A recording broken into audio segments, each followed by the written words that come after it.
Hello students, welcome to education insights. बच्चों, आज हम पार्टनरशिप का जो फर्स्ट टॉपिक है, बेसिक कॉन्सेप्ट ऑफ पार्टनरशिप, इसका कंप्लीट थियोरेटिकल पार्ट डिस्कस करने वाले हैं।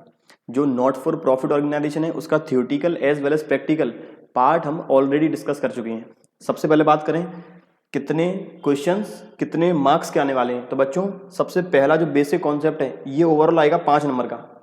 3 क्वेश्चंस रहेंगे 1-1 नंबर की और 1 क्वेश्चन रहेगा 2 नंबर का। इस आज के लेक्चर में हम डिस्कस कर रहे हैं कंप्लीट थियोरेटिकल पार्ट। अगले लेक्चर्स में डिस्कस करेंगे इसका प्रैक्टिकल पार्ट। सबसे पहला question, motive of formation of partnership firm. Partnership firm को स्टार्ट करने का उद्देश्य क्या है, मोटिव क्या है। तो सबसे पहला, रिक्वायरमेंट ऑफ कैपिटल। ज़्यादा लोग होंगे, ज़्यादा कैपिटल आएगी। ज़्यादा कैपिटल आएगी तो मैं बिजनेस को डाइवर्सिफाई कर सकता हूँ, बिजनेस से नए नए आउटपुट बना सकता हूँ।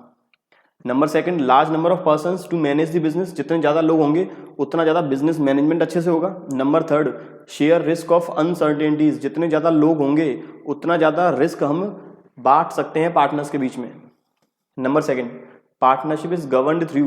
तो बच्चों, पार्टनरशिप इंडियन पार्टनरशिप एक्ट 1932 के अकॉर्डिंग गवर्न होती है। गवर्न का मतलब, यदि पार्टनरशिप हमें लड़ाइयाँ होती हैं, डिस्प्यूट होते हैं, तो डिस्प्यूट सॉल्व होंगे या तो पार्टनरशिप में जो भी टर्म्स एंड कंडीशन लिखे होंगे उसके अकॉर्डिंग, या फिर इंडियन पार्टनरशिप एक्ट 1932 के अकॉर्डिंग। अगला question, partnership is defined under section blank of blank act. या मुझे बताना है पार्टनरशिप की डेफिनेशन किस एक्ट में लिखी है और उस एक्ट का सेक्शन कौन सा है। ये क्वेश्चन बच्चों बहुत इंपॉर्टेंट है।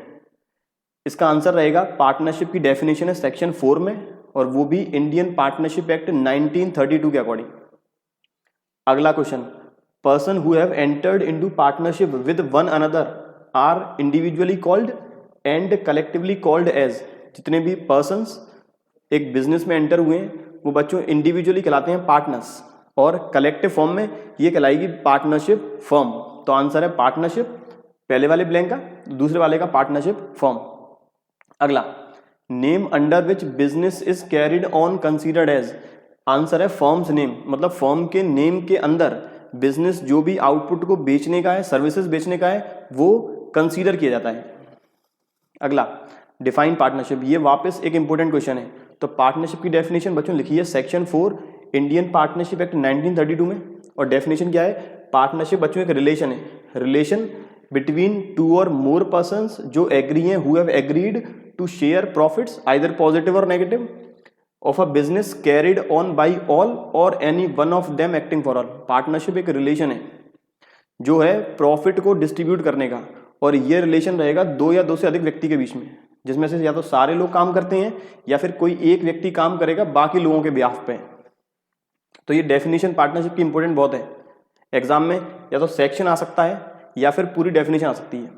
अब बच्चों, इसी डेफिनेशन में बन जाएंगे अगला question, features. What are the feature of partnership firm. Partnership firm कैसी होनी चाहिए।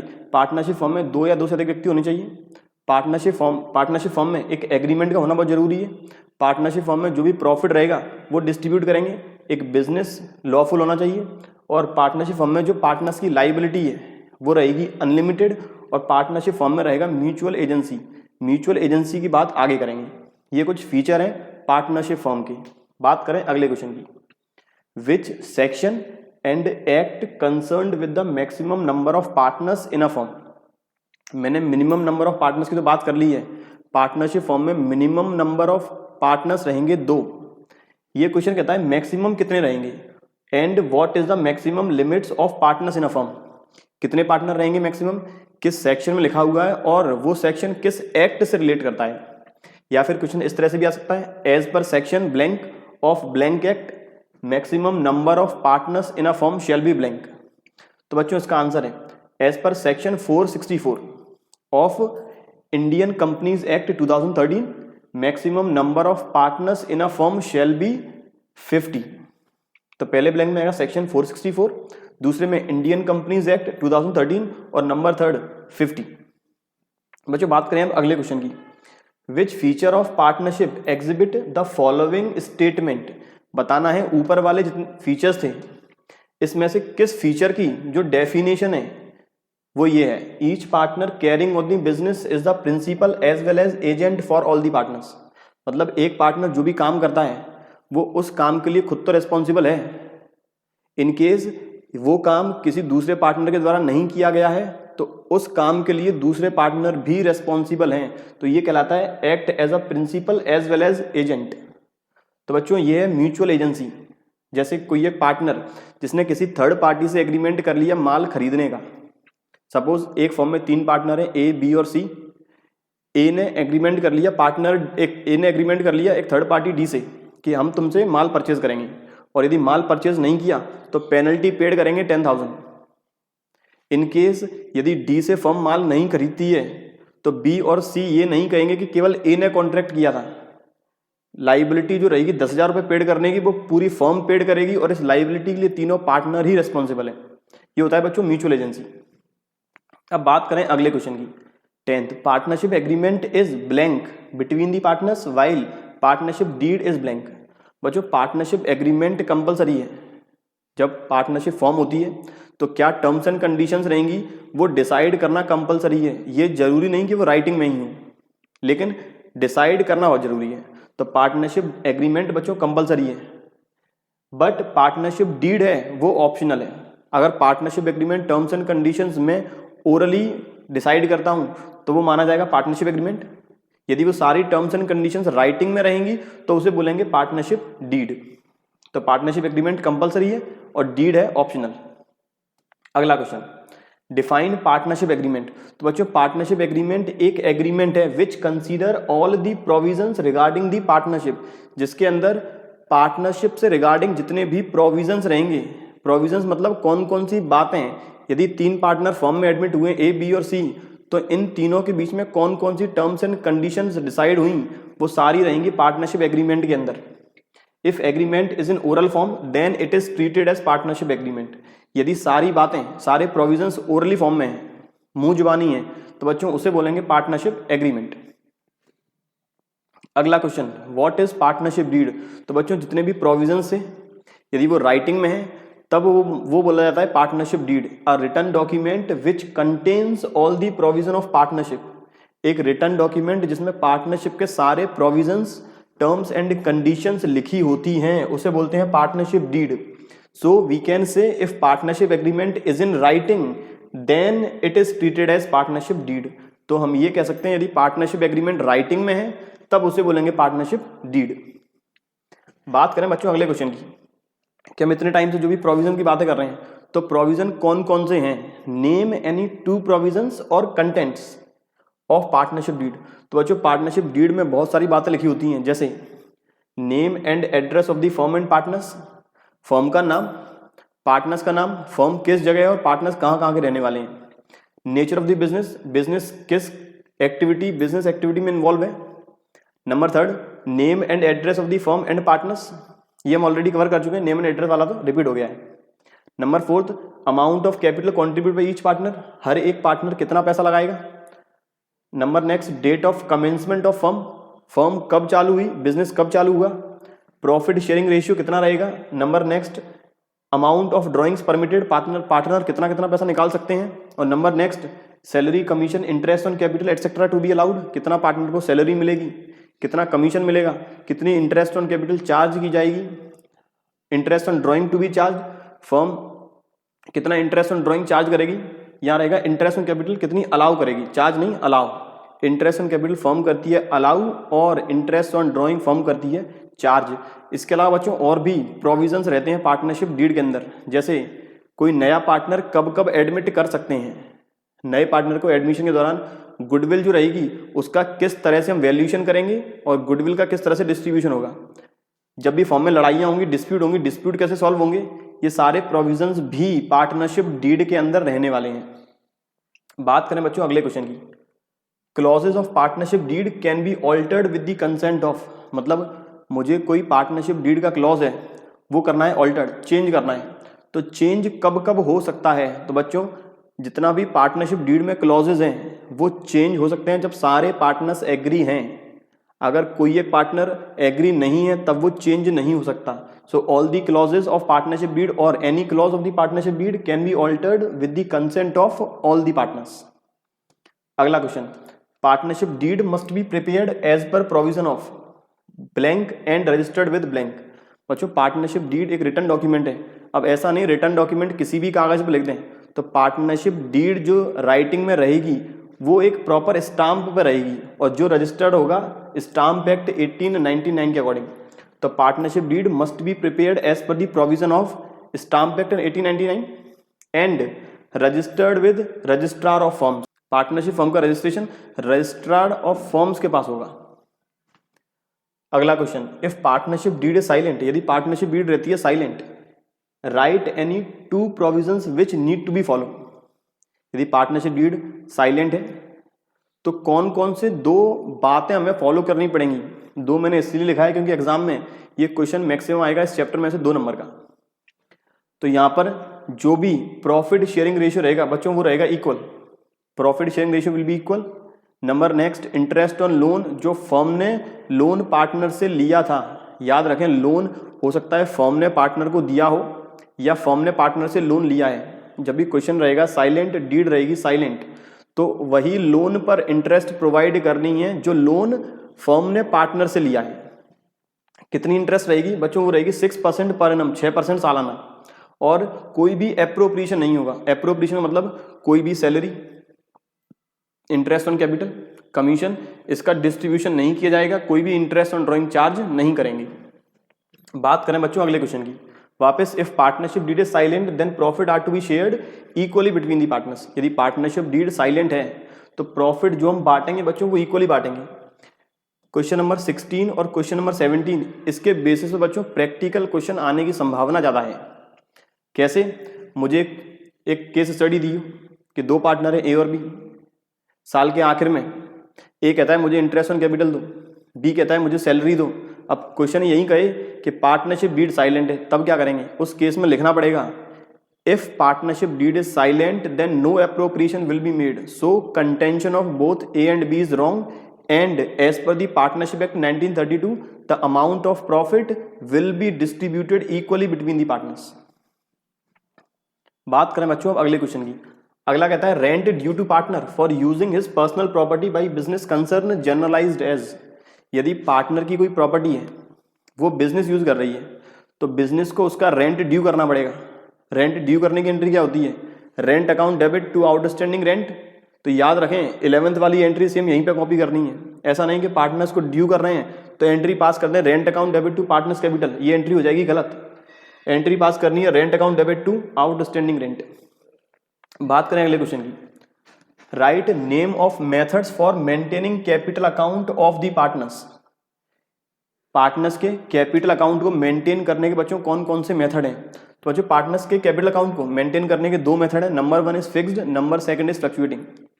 फिक्स्ड और फ्लक्चुएटिंग का इफेक्ट इस चैप्टर में नहीं आएगा। इफेक्ट आने का मतलब एग्जाम में फिक्स्ड और फ्लक्चुएटिंग का क्वेश्चन इस चैप्टर में से नहीं आएगा, क्योंकि मुझे जो एडमिशन है, रिटायरमेंट है, डेथ है, चेंज इन पीएसआर है, वहां पर करना क्या है, पार्टनर्स की कैपिटल अकाउंट की तो बनानी है। तो इससे स्पेसिफिक क्वेश्चंस उन चैप्टर्स में आने वाले हैं। बात करें इनकी अब एक्सप्लेनेशन की। Explain the fixed method of maintaining partners capital account. Partner के कैपिटल अकाउंट को मेंटेन करने वाला जो मेथड है फिक्स्ड, उसके बारे में विस्तृत से बताएं। तो बच्चों इस मेथड के अंदर 2 अकाउंट बनते हैं। Number 1 is partners capital account. Capitals of partner shall remain fixed unless fresh capital is introduced और capital withdrawn by partners during the year. Partner capital account partners की केवल कैपिटल को मेंटेन करने के लिए बनाया जाता है और जिसके अंदर पार्टनर्स की कैपिटल फिक्स रहेगी। जो पार्टनर पैसा लगा रहे हैं बिजनेस के अंदर वो आएगा, उसमें से कुछ पैसा निकालते हैं वो आएगा, और क्लोजिंग ओपनिंग बैलेंसेस आएंगे। आगे कहता है this account always shows credit balance. बच्चों ये जो अकाउंट है वो हमेशा शो करेगा क्रेडिट बैलेंस। क्रेडिट बैलेंस का मतलब कभी भी डेबिट साइड इस अकाउंट की डेबिट साइड क्रेडिट से ज्यादा नहीं होगी। इस अकाउंट की कभी भी जो डेबिट साइड है वो क्रेडिट साइड से ज्यादा नहीं होगी, क्योंकि इस अकाउंट में क्रेडिट में रिकॉर्ड करते हैं जो भी पैसा पार्टनर इंट्रोड्यूस कर रहे हैं उनकी कैपिटल, और डेबिट में रिकॉर्ड करेंगे जो भी पार्टनर पैसा विड्रॉ कर रहे हैं। तो किसी भी कंडीशन में पार्टनर जो पैसा लगाया उससे ज्यादा विड्रॉ नहीं कर सकते। इसीलिए कहता है ये अकाउंट का बैलेंस कभी भी डेबिट नहीं होगा। पार्टनर्स करंट अकाउंट क्या है? तो बच्चों पार्टनर्स करंट अकाउंट एक ऐसा अकाउंट जहां पर जो भी एप्रोप्रिएशन रहेगा, एप्रोप्रिएशन मतलब पार्टनर्स को salary, bonus, commission, interest on capital, part of profit जो भी मिलेगा, इसके अलावा पार्टनर्स जो भी कैश विड्रॉ करेंगे, इंटरेस्ट ऑन ड्रॉइंग, लॉस, वो सारा रिकॉर्ड करेंगे। रटने वाले स्टूडेंट याद रखें, पार्टनर्स करंट अकाउंट में पार्टनर्स को जो भी कुछ मिलना है प्रॉफिट में से, salary, commission, P&L appropriation, interest on capital, credit में पार्टनर्स जो भी विड्रॉ करेंगे, ड्रॉइंग्स, फर्म इंटरेस्ट चार्ज करेगी, इंटरेस्ट ऑन ड्रॉइंग, लॉस में शेयर, वो सारा आएगा डेबिट साइड में। तो पार्टनर्स करंट अकाउंट में ये सारे आइटम्स रिकॉर्ड करेंगे और इसके साथ साथ कहता है this account can have debit और क्रेडिट बैलेंस। बच्चों पार्टनर्स करंट अकाउंट का डेबिट या फिर क्रेडिट दोनों बैलेंस में से कोई सा भी हो सकता है। सर ये संभव कैसे है? तो बच्चों जो पार्टनर्स करंट अकाउंट है इसमें हम share of loss debit side में लिखते हैं। यदि फर्म में लॉस ज्यादा है तो फर्म में हो सकता है क्रेडिट वाला बैलेंस वो शेयर ऑफ लॉस की वजह से डेबिट वाले से हो कम, तो उस कंडीशन में आने वाला है डेबिट बैलेंस। तो इस अकाउंट में बैलेंस डेबिट भी आ सकता है और क्रेडिट भी आ सकता है। ये बात थी मेरे बच्चों फिक्स्ड कैपिटल मेंटेनेंस मेथड की। जब फर्म फॉलो करती है fixed method of capital maintenance तब दो अकाउंट बनेंगे, current account as well as capital account. यदि फर्म फॉलो कर रही है दूसरा मेथड फ्लक्चुएटिंग कैपिटल मेथड, तो बच्चों वहां पर केवल एक ही अकाउंट प्रिपेयर होगा। बात करें इस अकाउंट के बारे में, इस मेथड के बारे में, under this method only partners capital account is prepared. इस मेथड में केवल एक ही अकाउंट बनेगा। This account includes all the adjustment like additional capital, drawings out of capital and drawings out of profit, salary, remuneration, interest on capital, interest on drawings, share of profits etcetera. इस account में मुझे सारे items record करने हैं, चाहे वो capital से concern हो या वो प्रॉफिट से कंसर्न हो। ऐसे आइटम्स जिनसे मेरी कैपिटल राइज होगी वो रिकॉर्ड करूंगा क्रेडिट साइड में, ऐसे आइटम्स जिनसे कैपिटल कम होने वाली है वो रिकॉर्ड करेंगे डेबिट साइड में। इस अकाउंट में भी बैलेंस डेबिट या फिर क्रेडिट आ सकता है। हो सकता है फर्म में लॉस ज्यादा है, उस कंडीशन में आएगा डेबिट बैलेंस। अदरवाइज प्रॉफिट है, कैपिटल ज्यादा है, तो उस कंडीशन में आएगा क्रेडिट बैलेंस। ये बात थी बच्चों फिक्स्ड और फ्लक्चुएटिंग कैपिटल मेंटेनेंस की। अगला question, explain the differences between fixed capital method and fluctuating capital method. Fixed और फ्लक्चुएटिंग कैपिटल मेथड में डिफरेंस कौन कौन से हैं? सबसे पहला number of accounts. Fixed method में दो अकाउंट बनेंगे, पार्टनर्स करंट और पार्टनर्स कैपिटल, जबकि फ्लक्चुएटिंग में एक ही अकाउंट बनने वाला है, partners capital account. Number second balance, मतलब फिक्स्ड वाले मेथड में मेरा जो करंट अकाउंट है उसका बैलेंस डेबिट भी हो सकता है और क्रेडिट भी, जबकि मेरे कैपिटल अकाउंट का बैलेंस केवल रहेगा क्रेडिट। जबकि फ्लक्चुएटिंग मेथड में कैपिटल अकाउंट का बच्चों क्रेडिट या फिर डेबिट में से कोई सा बैलेंस आ सकता है। Number third interest on capital, items like interest on capital, interest on drawing, salary, profit share, these will record under the fixed method in current account while these will record under the fluctuating method in capital account. Number fourth, fixed balance or balance remain constant if no additional or drawings during the year. यदि इस साल partners ने कोई भी capital नहीं लगाई तो fixed method में जो कैपिटल का बैलेंस है वो ओपनिंग और क्लोजिंग सेम रहेगा।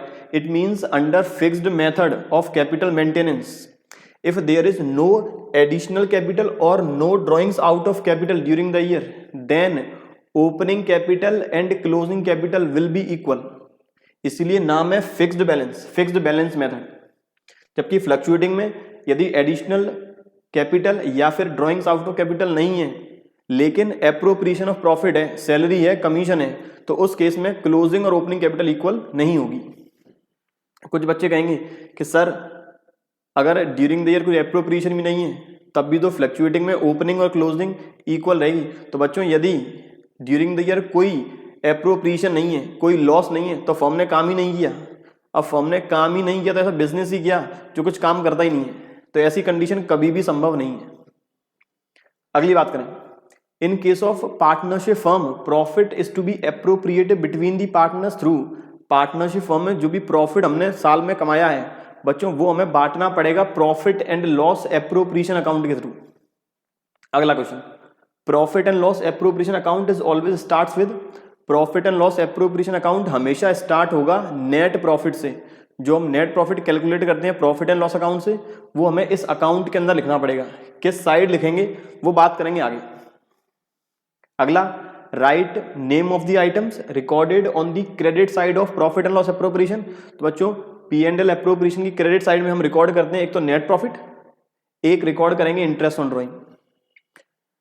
अगला क्वेश्चन, डेबिट साइड कौन कौन से आइटम रिकॉर्ड करेंगे? तो डेबिट साइड पार्टनर्स को जो भी एप्रोप्रिएशन है, interest on capital, salary, commission, share of profit, वो सारा आएगा डेबिट साइड में। अगला, nature of partners current and capital account. तो बच्चों पार्टनर्स के करंट और कैपिटल अकाउंट का नेचर है पर्सनल, जबकि profit and loss appropriation account का नेचर है नॉमिनल। अगला क्वेश्चन कि जो profit and loss appropriation account है इसकी डिटेल्ड एक्सप्लेनेशन। तो बच्चों profit and loss appropriation account start होगा नेट प्रॉफिट के साथ। इसका मतलब नेट प्रॉफिट को प्रॉफिट एंड लॉस एप्रोप्रिएशन में ट्रांसफर करने की entry net profit account debit to profit and loss appropriation account. अब फर्म पार्टनर को सैलरी प्रोवाइड कराती है तो सैलरी देने की एंट्री होगी salary account debit to partners capital. Salary appropriate कहां से करेंगे? Profit and loss appropriation account से। तो entry profit and loss appropriation account debit to salary. ऐसे ही फर्म पार्टनर को कमीशन अलाउ करेगी, entry commission account debit to partners capital, interest on capital account debit to partners capital. और ये सारा appropriate कहां से करने वाले हैं? Profit and loss appropriation account के through. Entry profit and loss appropriation account debit to commission, to interest on capital, to remuneration, to bonus. जो भी कुछ पार्टनर्स को डिस्ट्रीब्यूट करेंगे वो डेबिट साइड में। वापस रटने वाले स्टूडेंट, जो भी पार्टनर को एप्रोप्रिएट करना है, याद रखें जो भी प्रॉफिट में से बांटना है वो सारा रिकॉर्ड करेंगे डेबिट में। जो भी फर्म पार्टनर से चार्ज करेगी वो रिकॉर्ड करेंगे क्रेडिट में। फर्म पार्टनर से इंटरेस्ट ऑन ड्रॉइंग चार्ज कर रही है, entry interest on drawing firm के लिए इनकम है और इनकम उनकी ड्रॉइंग्स या फिर कैपिटल अकाउंट या फिर करंट अकाउंट के थ्रू चार्ज करेंगे डिपेंडिंग ऑन दी मेथड। यदि फिक्स्ड मेथड है तो इंटरेस्ट ऑन ड्रॉइंग चार्ज करने की एंट्री होगी partners current account debit to interest on drawing. Free interest on drawing firm के लिए इनकम है, रिकॉर्ड करेंगे पी एंड एल एप्रोप्रिएशन की इनकम साइड में, मतलब क्रेडिट साइड में। Entry interest on drawing account debit to profit and loss appropriation account. फिर आखिरी में जो भी प्रॉफिट बचेगा वो प्रॉफिट पार्टनर्स में डिस्ट्रीब्यूट कर देंगे। फिक्स्ड मेथड है तो करंट अकाउंट के थ्रू, फ्लक्चुएटिंग है तो कैपिटल अकाउंट के थ्रू। एंट्री होगी profit and loss appropriation account debit to partners current account या फिर टू पार्टनर्स कैपिटल अकाउंट। किस रेशियो में होगी? इनका जो पीएसआर रहेगा प्रॉफिट शेयरिंग रेशियो, उसमें इन केस यदि पार्टनरशिप डीड साइलेंट है तो इनमें से कोई सा भी एप्रोप्रिएशन और interest on drawing firm charge नहीं करेगी। फर्म जो भी प्रॉफिट कमाया होगा इस प्रॉफिट को डायरेक्ट उनमें बांट देंगे। यदि रेशियो के बारे में भी साइलेंट है पार्टनरशिप डीड तब इक्वल शेयर में। ये बात थी बच्चों क्वेश्चन नंबर 29 की। अब बात करें क्वेश्चन नंबर 20 की। यहां कहता है accounting adjustment for guarantee profit will B. यदि फर्म पार्टनर को गारंटी प्रॉफिट देती है या फिर पार्टनर को गारंटी प्रॉफिट देता है तो उसकी एंट्री क्या होगी? बच्चों गारंटी के बारे में एग्जाम में जो आने वाला है प्रैक्टिकल क्वेश्चन, गारंटी के बारे में एग्जाम में थियोरेटिकल क्वेश्चन नहीं आएगा, वो प्रैक्टिकल आएगा। थियोरेटिकल में एंट्री की बात कर लेता हूं केवल मैं, अदरवाइज प्रैक्टिकल डिस्कशन होगा जब हम प्रैक्टिकल पार्ट डिस्कस करेंगे उस क्लास में। यदि पार्टनर ने पार्टनर को गारंटी दी है तो जिस पार्टनर ने गारंटी दी है उसका कैपिटल अकाउंट होगा डेबिट और जिस पार्टनर को गारंटी मिली है उसका कैपिटल अकाउंट होगा क्रेडिट। तो एंट्री होगी गारंटिंग, मतलब जिस पार्टनर ने गारंटी दी है guaranteeing partners capital account debit. यदि दो या दो से अधिक पार्टनर है तो सबके नाम डेबिट और जिस पार्टनर को गारंटी दी है उसका account credit. Guaranteeing partners capital account debit to guaranteed partners capital account. ये एंट्री होगी जब पार्टनर को गारंटी देता है। अगला, explain the mechanism of time period for calculation of interest on drawing assuming time and amount of drawing both are fixed. बच्चों इस तरह का क्वेश्चन एक नंबर में आ सकता है। इस तरह का क्वेश्चन मतलब ये लाइन नहीं लिखी होगी, वहां तो लिखा होगा सिंपल कि यदि पार्टनर ड्राइंग्स करता है मंथली हर महीने के स्टार्टिंग में तो कितना टाइम पीरियड का इंटरेस्ट फर्म चार्ज करेगी। पहले हम बात करें इसका पूरा मैकेनिज्म। मैकेनिज्म मतलब कितना कितना टाइम पीरियड का मल्टीप्लाई करना पड़ेगा, कितना कितना टाइम पीरियड का फर्म इंटरेस्ट चार्ज करेगी पार्टनर से। तो बच्चों हो सकता है पार्टनर पैसा विड्रॉ करते हैं महीने के आखिर में, हो सकता है महीने के मिड में, या फिर हो सकता है महीने के आखिर में, या फिर पार्टनर हो सकता है मंथली ड्राइंग्स करता हो कोई क्वार्टरली मतलब 3 महीने में एक बार, या फिर हो सकता है कोई 6 महीने में एक बार हाफ ईयरली ड्राइंग्स करता हो। इसका जो कैलकुलेशन, हर एक आइटम का कैलकुलेशन ये कैसे किया, उसके लिए मैंने एक सेपरेट वीडियो बनाई है। आपको यदि डिटेल में जानना है कैसे कैलकुलेशन करते हैं, वहां आप लोग देख सकते हैं।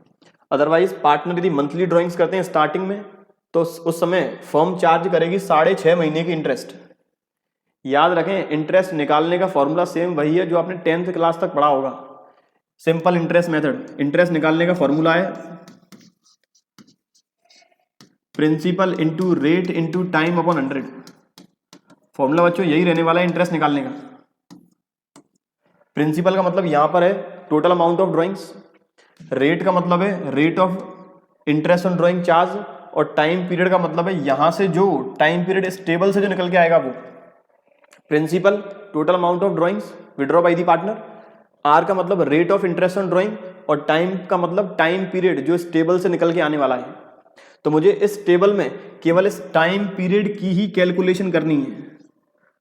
Otherwise principal amount of drawings question में गिवन होगा, रेट क्वेश्चन में गिवन होगी, हमें केवल कैलकुलेशन करनी है टाइम पीरियड की। बार बार मैं रिपीट क्यों कर रहा हूं, क्योंकि बच्चा इस टेबल को समझता नहीं है कि टेबल है किसकी। वो समझने लगता है कि इस टेबल से डायरेक्ट इंटरेस्ट ऑन ड्राइंग निकल जाएगी, तो ये टेबल केवल टाइम पीरियड की है। यदि हर महीने के स्टार्टिंग में विड्रॉ करेंगे बच्चों 6.5 महीने की इंटरेस्ट चार्ज करेगी फर्म, हर महीने के मिड में 6 महीने की, हर महीने के आखिर में 5.5 महीने की। यदि क्वार्टरली है तो स्टार्टिंग में 7.5 महीने, मिड में 6 महीने और एंड में 4.5 महीने। लास्ट हाफ ईयरली है तो स्टार्टिंग में 9 महीने, मिड में 6 महीने और एंड में 3 मंथ्स। जो रटने वाले स्टूडेंट है याद रखें, मिड में आया है तो कुछ नहीं करना, हर बार 6 महीने की ब्याज निकालनी है, हर बार 6 मंथ की इंटरेस्ट। एक क्वेश्चन और इसमें से आ सकता है, यदि पार्टनर ड्राइंग्स करते हैं 6 महीने या फिर केवल 3 महीने या फिर केवल 4 महीने या फिर केवल 5 महीने, मतलब लेस देन 12 मंथ्स, तो उस कंडीशन में केवल केस बनता है जब पार्टनर्स ड्राइंग करते हैं मंथली। तो वहां पर जो मैं टाइम पीरियड है उसकी कैलकुलेशन को इस तरह से होती है। यदि मंथली ड्राइंग्स कर रहे हैं महीने के स्टार्टिंग में तो फॉर्मूला आता है n+1/2 टाइम पीरियड निकालने का। यदि मंथ के मिड में है तो n/2 और मंथ के लास्ट में है तो n-1/2। n का मतलब होता है नंबर ऑफ ड्राइंग्स। जैसे पार्टनर ने सपोज 6 महीने की ड्राइंग्स की है, हर महीने के स्टार्टिंग में तो 6 + 1/2, तो यहां पर आएगा 3.5 मंथ्स की इंटरेस्ट। ये था बच्चों क्वेश्चन नंबर 31। बात करें अगले क्वेश्चन की, if after the preparation of final accounts some omissions और commissions are noticed then this could be rectified through blank account. याद करना रेक्टिफिकेशन ऑफ एरर, यदि कोई गलती हमने आइडेंटिफाई की है फाइनेंशियल स्टेटमेंट बनाने के बाद तो वो हम रेक्टिफाई करते हैं profit and loss adjustment account के थ्रू। 12th में यहां पर हम बनाते हैं एनालिसिस टेबल और फिर डायरेक्ट एंट्री पास करते हैं पार्टनर्स के कैपिटल या फिर करंट अकाउंट के थ्रू। वो इसीलिए करते हैं क्योंकि पार्टनर्स का कैपिटल और जो करंट अकाउंट है वो एसेट या फिर लाइबिलिटी से रिलेट करेगा, मतलब कैपिटल नेचर का अकाउंट है। रेक्टिफिकेशन ऑफ एरर का कॉन्सेप्ट कहता है यदि लाइबिलिटी और एसेट्स नेचर के अकाउंट है तो वहां पर P&L एडजस्टमेंट यूज नहीं करेंगे, और partners capital account liability nature के अकाउंट है इसी वजह से। अदरवाइज यदि नॉमिनल नेचर की गलती है तो वहां पर मुझे profit and loss adjustment account use करना होगा।